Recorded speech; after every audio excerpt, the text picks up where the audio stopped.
Dan seterusnya untuk melihat kepada kesan daripada dua pengumuman yang dibuat pada jam 9 pagi ini, kita bersama dengan Profesor Madya Dr. Muhammad Yusof Sari, pensyarah kanan di Fakulti Ekonomi dan juga Pengurusan Universiti Putra Malaysia. Dr. Yusof, pertama sekali berkenaan dengan penangguhan pembayaran balik pinjaman ke atas PKS dan juga ke atas individu selama 6 bulan. Bagaimana Dr. melihat keputusan yang diumumkan oleh Perdana Menteri tersebut? Rizal, saya melihat ini satu perkembangan yang baik. Kita menyambut dengan perasaan yang lega kerana kita tahu bahawa terutamanya mereka atau individu dan juga terutamanya kita fokus pada individu dulu ya, terutamanya isi rumah yang berada di luar di bandar dan mereka yang berkategori M40 ni banyak bergantung kepada institusi kewangan, banyak pinjaman, terutamanya dua pinjaman utama yang dibuat oleh isi rumah iaitu perumahan dan juga kenderaan. Jadi sekurang-kurangnya penangguhan pembayaran selama 6 bulan ini sangat melegakan mereka kerana kita tahu bahawa sekitar dalam 60% daripada pendapatan setengah individu isi rumah tersebut mereka peruntukkan untuk pembayaran hutang kepada institusi kewangan. Jadi ini sangat melegakan bagi saya. Cuma bank negara kena selaraskan dengan semua bank, memastikan tidak ada bank yang tertinggal ataupun kewangan yang tertinggal dalam melaksanakan pelaksanaan tersebut. Dan juga bila ditangguhkan selama 6 bulan tu, kita harap selepas 6 bulan tu jangan ada pembayaran yang lebih tinggi yang dikenakan oleh syarikat kewangan. Kalau boleh penangguhan 6 bulan tersebut bermakna juga lanjutan kepada tempoh pinjaman. Itu yang saya harapkan. Kita tak mahu selepas 6 bulan mereka terpaksa bayar tambahan akibat daripada 6 bulan tadi yang tidak dibayar. Kita tak mahu berlaku gitu. Ya. Bagaimana Doktor lihat jumlah 6 bulan penangguhan tersebut, bayaran balik sehingga 6 bulan bagi peminjam individu. Kita mulakan dengan peminjam individu dulu. Bagaimanakah mereka boleh menggunakan tunai lebihan yang ada pada diri mereka bermula daripada 1 April ini? Baik. Pada ketika ini amat penting sekali bagi rumah ataupun individu apabila tidak kita jangkakan bagi mereka yang tidak terkesan langsung, tidak diberhentikan kerja dan tidak direhatkan tanpa gaji dan maksudnya bagi mereka yang bergaji seperti biasa pada masa ketika ini mereka perlukan berbelanja ataupun dengan cara berhemah ya. Pastikan tidak berbelanja hanya barang kepada keperluan dan lakukan simpanan yang sewajarnya supaya selepas 6 bulan tu mereka ada tempoh untuk susun semula keuangan mereka ya. Tetapi saya dimaklumkan juga, saya tidak pasti juga pada pandangan saya berbalik pada tadi pelan penangguhan tadi, saya kira dia mungkin tidak akan terpakai kepada semua individu di luar sana. Sebab bank ada consideration dalam konteks ni kalau orang tu mempunyai pendapatan yang pada tahap tertentu dan mereka tidak diberhentikan kerja dan mereka dikatakan selamat daripada krisis ini, mungkin mereka tidak dapat membuat bayaran tangguhan saya kira. Tapi bagi saya kira yang terkesan akan mendapat bayaran tangguhan ini. Dan jika ia diberikan kepada semua pihak, tidak kira sama ada terkesan ataupun tidak berkenaan dengan COVID-19 ini, adakah ini lebih melegakan dan terutama kepada kumpulan M20? M40? Begini, Rizal. Dia berkait juga dengan KWSP ya. KWSP yang pengeluaran akaun 2. Yang berdasar tersebut nampaknya macam terpakai kepada semua pencarum. Tapi bagi saya sepatutnya kerajaan hanya limitkan kepada mereka yang terkesan saja. Maksudnya mereka yang diberhentikan kerja dalam krisis ini, mereka yang diberehatkan tanpa gaji dan mereka yang terkesan akibat jangkitan mahal apa semua layak untuk dapat potongan dan pengeluaran KWSP. Begitu juga saya mengharapkan penangguhan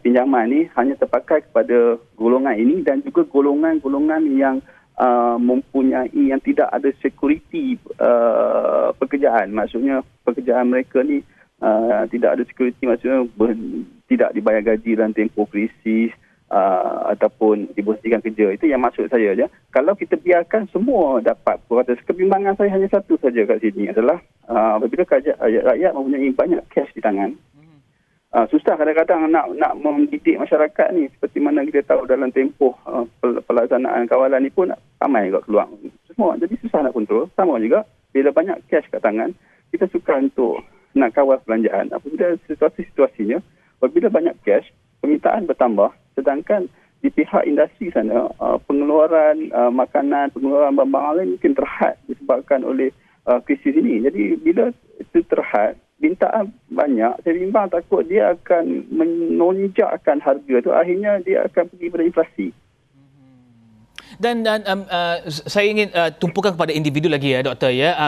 Ada laporan daripada Bank Negara Malaysia mendapati bahawa 75% daripada rakyat Malaysia tidak mempunyai simpanan RM1,000 ketika kecemasan. Dan bagaimana doktor melihat wang ini boleh digunakan untuk tujuan tersebut, kerana kita melihat kepada tempoh COVID-19 yang diberikan pelbagai jangka masa, sama ada 6 bulan, setahun, tidak tentu bila ia akan berakhir. Adakah ini peluang terbaik mereka untuk menggunakan wang ini untuk diketepikan untuk simpanan? Bagi saya, dia bagi seindividu kena ada timbal baliknya di situ. Bagi saya, simpanan itu macam mana pun perlu ada juga.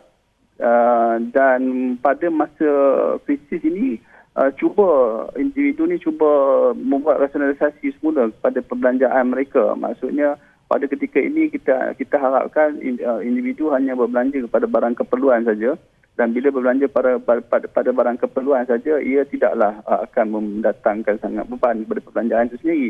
Dan jadi saya jangkakan mungkin lebih banyak sikit simpanan yang boleh dibuat individu, terutamanya kalau kita jangkakan juga seminggu 2 minggu ini mungkin kerajaan akan membuat langkah-langkah suntikan dengan memberi tunai kepada tangan kepada kebanyakan orang rakyat di luar sana. Jadi saya kira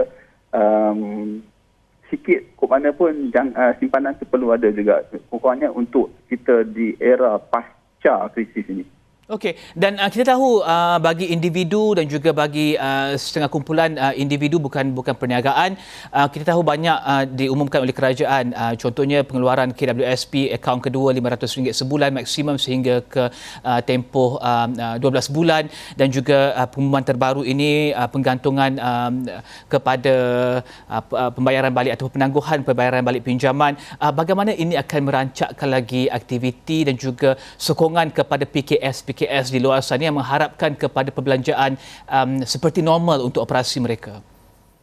Baik. Ia dalam konteks ini, ia perlu campur tangan kerajaan yang aktif dalam masa krisis ekonomi ini. Kita tahu bahawa pelaksanaan langkah pengeluaran KWSP, langkah untuk lanjutkan pembiayaan hutang kepada bank ini akan memberi tambahan cash di tangan untuk rakyat ya. Jadi rakyat akan berbelanja. Bila akan berbelanja, jadinya kerajaan kena ada satu mekanisme juga untuk mengawal pula di pihak supply sana. Sekarang ni apa kerajaan buat 3 hari ni, 3 minggu ni nampak pada permintaan. Sekarang ni mereka tidak boleh abaikan on the supply side pula. Maksudnya kat sini adalah bagaimana nak memastikan PKS tadi terus kelangsungan mereka, memastikan mereka tidak bankrupt, walaupun kita tengok banyak kat negara kat luar, even Jepun pun jangkakan banyak PKS mereka yang akan bankrupt disebabkan oleh krisis COVID-19 ini. Di Malaysia kita kena pastikan bahawa bagaimana suntikan tadi, permintaan yang bertambah, cash yang lebih banyak yang dibelanjakan oleh rakyat tadi akan memberi manfaat kepada PKS. Kita mahu lebih banyak penyertaan dari PKS itu sendiri. Itu memerlukan intervensi dari pihak kerajaan. Dan PKS juga mendapat manfaat daripada penangguhan kepada pembayaran balik pinjaman ini. Saya tahu di luar sana ketika saya membaca posting ataupun laporan-laporan di Kemas Kini di Facebook, ramai PKS yang mengadu untuk mereka dan juga nasib mereka dilihat. Pelbagai perkara diumumkan dalam usaha untuk memastikan bantuan ini sampai kepada PKS yang disasarkan. Pelaksanaan bagaimana, Doktor? Ini agak soalan yang agak sukar untuk dijawab ya, kerana seperti yang saya beritahu tadi, di pihak permintaannya kita dah ada cash yang lebih. Kita jangkakan rakyat akan kembali lebih berbelanja sikit dengan cash yang tambahan. Jadinya bagaimana pihak kerajaan mengkoordinasikan koordinasi antara permintaan dengan supply tadi. Bagaimana contohnya kalau kita ambil sektor makanan, bagaimana kita nak memastikan PKS sektor makanan ni selain daripada mereka dapat lanjutan penangguhan pinjaman, bagaimana dengan lebihan kes tadi boleh membantu mereka untuk mereka memastikan kelangsungan perniagaan mereka lah. Jadi koordinasi kat sini sangat penting. Bagaimana kita nak PKS tu berada di dalam perancangan ataupun pemulihan krisis COVID-19 ini.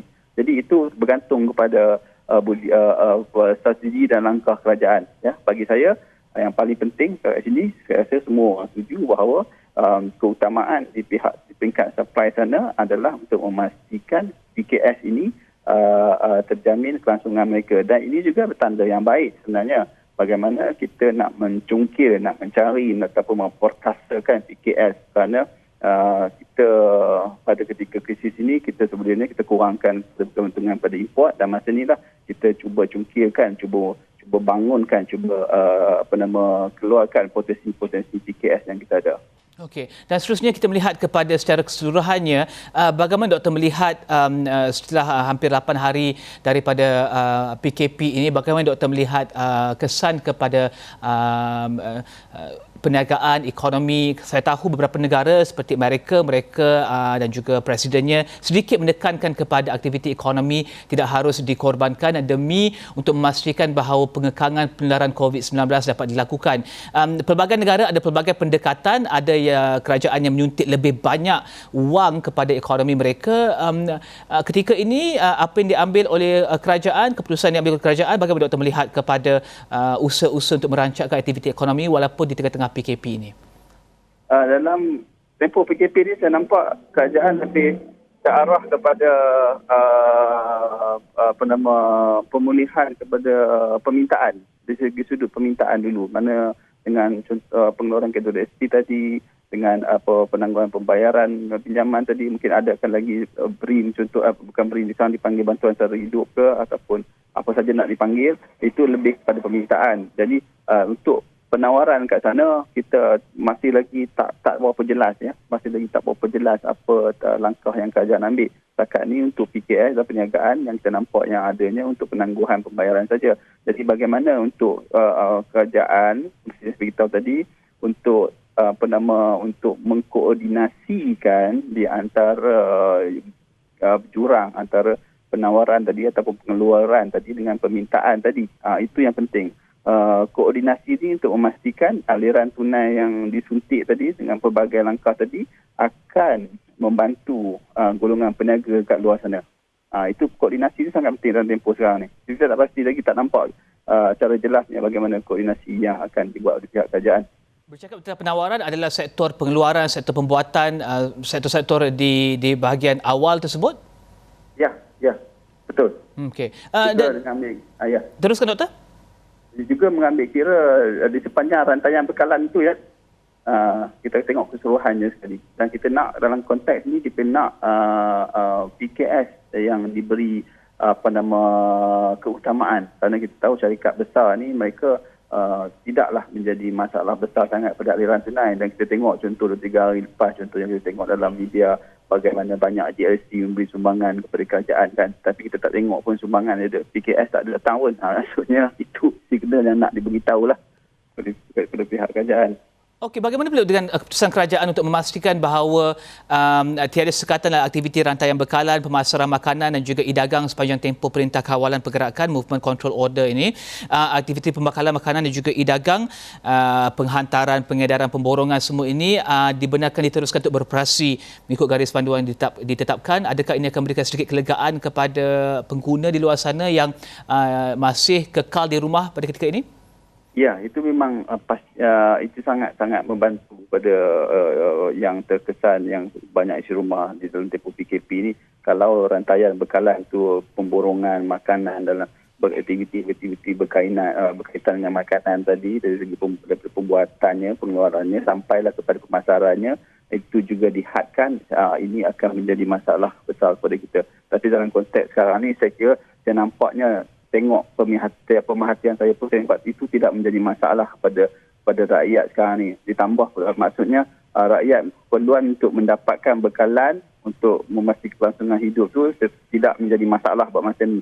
Ditambah pula dengan tadi pengumuman untuk dilanjutkan pinjaman, itu adalah memberi lagi kelegaan kepada rakyat dalam untuk berbelanja. Cuma tadi yang penting sekarang ni kita nak tunggulah lagi dalam masa dekat ni apa pula pengumuman kerajaan dalam segmen pengeluaran, iaitu supply pula. Okey, Doktor, saya ingin tanyakan beberapa soalan lagi, Doktor, iaitu berkenaan dengan low hanging fruits dan juga bagaimanakah kerajaan boleh melihat kepada pakej rancangan ekonomi. Kita akan beri berehat seketika, Doktor, ya. Kita akan kembali selepas ini dengan perbincangan tersebut. Sebentar saja lagi, Doktor. Tidak.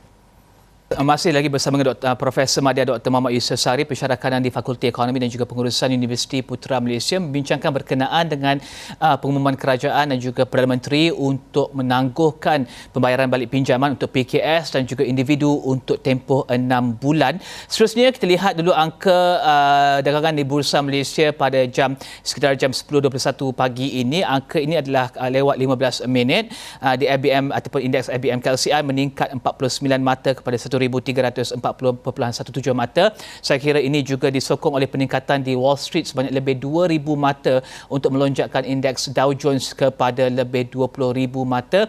Dalam masa yang sama, indeks di pasaran Asia juga mencatatkan peningkatan pada hari ini untuk menantikan ataupun dengan hampir temeterainya pelan rangsangan yang akan diumumkan oleh Kongres di Amerika Syarikat untuk menyokong aktiviti ekonomi di ekonomi terbesar dunia tersebut dalam berdepan COVID-19.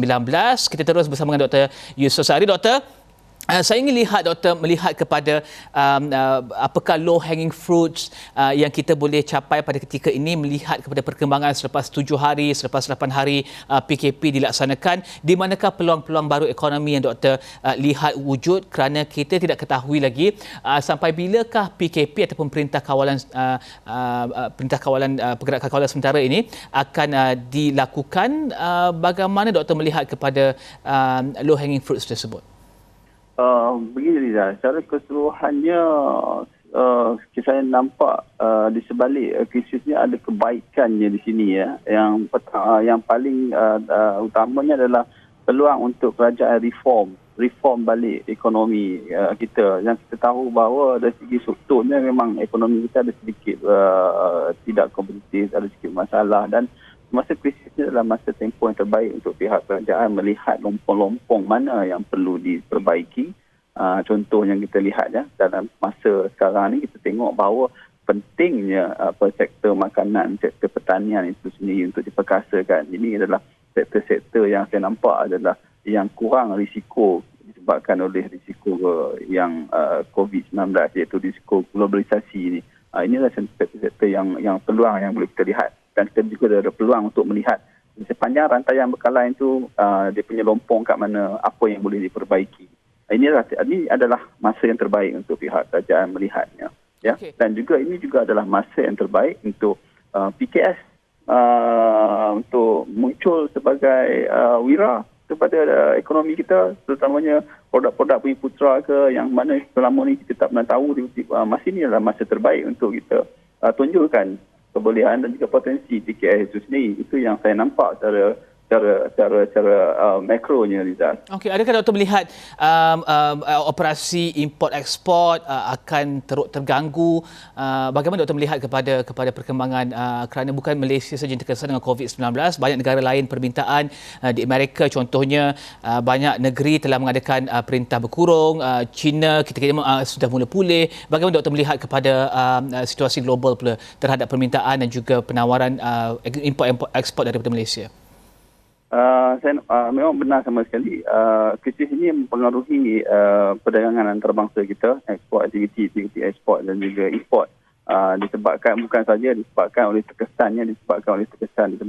destinasi negara-negara destinasi ekspor kita, malah disebabkan oleh dampak pendalaman sendiri yang mana kita tengok ramai orang tak boleh bekerja dalam tempoh PKP ini. Ini akan mengganggu proses pengeluaran kita dan seterusnya akan mengganggu jumlah ekspor kita dan juga dalam masa yang sama mengganggu jumlah import kita, sebab kita nak ekspor kita juga memerlukan import daripada bahan-bahan mentah yang diperlukan. Jadi ini adalah masa sebenarnya kita adalah masa yang bagi saya adalah dalam tempoh yang mana kita boleh mencari ruang-ruang kebaikan ataupun potensi-potensi yang sebenarnya dimiliki oleh negara Malaysia dalam domestik. Mungkin sebelum ni bila ekonomi tengah rancak sebelum krisis, kita tak nampak potensi ni sebab dia tenggelami oleh perkara-perkara lain ataupun segmen-segmen lain. Dan ini adalah masa yang terbaik untuk kerajaan seperti yang saya tadi untuk melakukan reform kepada ekonomi domestik.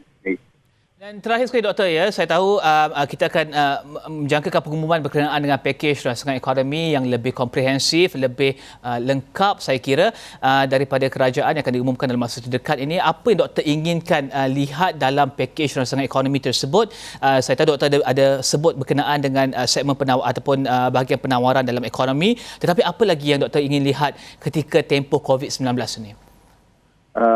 Sebenarnya perkara utama yang kita nak dalam pakej rangsangan yang komprehensif ni, kita ada tak banyak pun perkara yang kita inginkan. Satu, kita inginkan kebajikan rakyat, kebajikan pekerja isi rumah mempunyai tidak terkesan, maksudnya mereka tidak jatuh miskin, contohnya mereka boleh meneruskan kehidupan seperti biasa walaupun mungkin sikit beban, tapi mereka boleh lagi meneruskan kehidupan seperti biasa.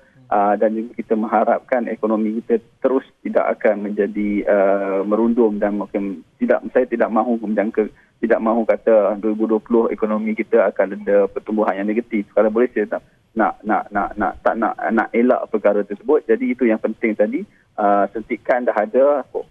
Sekarang ni bagaimana untuk memulihkan di sektor pengeluaran pula, di samping untuk kerajaan untuk mencari apakah reform-reform yang sesuai untuk dibuat pada ketika ini. Itu saja yang perkara utama dalam masa krisis ini. Dua minit lagi Doktor. Ya. Doktor lihat adakah inequality ataupun pengagihan yang tidak sama rata akan mungkin meningkat lebih lagi melihat kepada keadaan COVID semasa ini?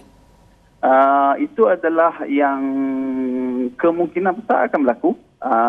Dalam pengalaman kita lihat Malaysia dan juga pengalaman negara-negara juga semasa krisis ini, agihan kita lebih regresif, maksudnya golongan yang berpendapatan rendah itu lebih terkesan disebabkan oleh krisis ekonomi, termasuklah krisis COVID-19 ini. Sebabnya ada beberapa perkara yang menyebabkan mereka terkesan. Contohnya kita lihat, sebab tu pentingnya kat sini adalah untuk kerajaan nak ambil apa-apa langkah mesti komprehensif dan inklusif. Maksudnya tidak boleh ada pihak yang tertinggal tak dalam sistem. Kalau kita ambil contoh KWSP, pengeluaran KWSP akaun 2 tu, dan kita tahu bahawa tak semua pekerja ataupun isi rumah tu mencarum KWSP. Kalau yang ada mencarum pun, akaun 2 tu mungkin tak boleh survive ataupun tak boleh digunakan selama 12 bulan, mungkin 2 bulan saja.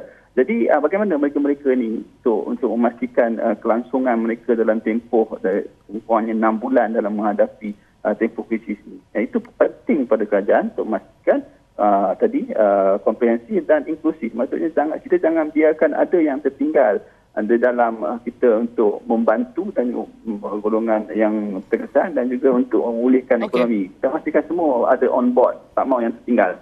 Okey, terima kasih Profesor Madya Dr. Muhammad Yusof Saari, Pensyarah Kanan di Fakulti Ekonomi dan Pengurusan Universiti Putra Malaysia, bincangkan berkenaan dengan dua perkara. Pertama sekali adalah berkenaan dengan penangguhan pembayaran balik pinjaman dan juga berkenaan dengan penerusan rangkaian pengedaran rancangan bekalan pemasaran dan juga makanan e-dagang sepanjang tempoh Perintah Kawalan Pergerakan Movement Control Order. Saya Rizal Sukapti, teruskan bersama kami di Astro Awani, berita sunat dimensi